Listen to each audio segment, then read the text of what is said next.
Tantikyo ny amelanao irery,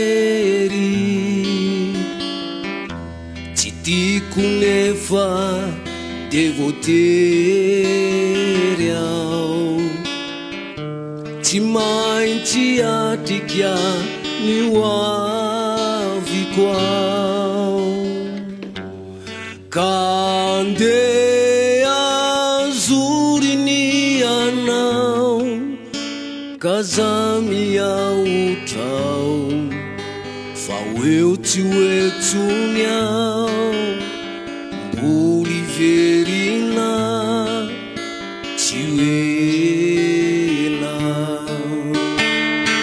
Tohizo hatrany ny ranao, akarotrany ny feonao, iverinao hitondra haingavao vao, anamafindra ela ira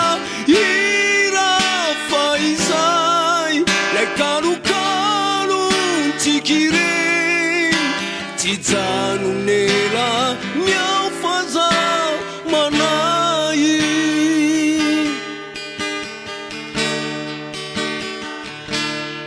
Atramizay de miaraka miafy, nikaroka niezaka hatrany,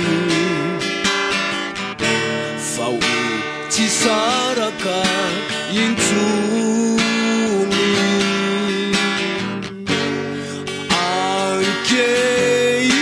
Ankehitriny ao andeha atao vitony hoe, mbola eo foanao, mbola iverina tsy ela.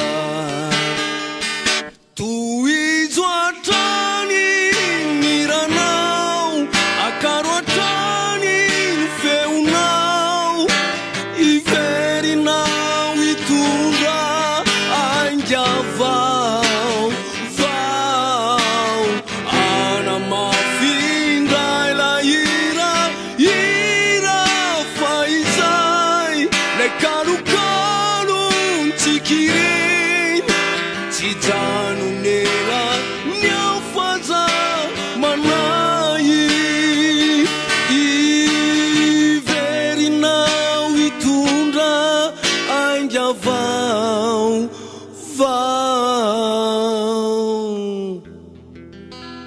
tsy janonela miao faza manay.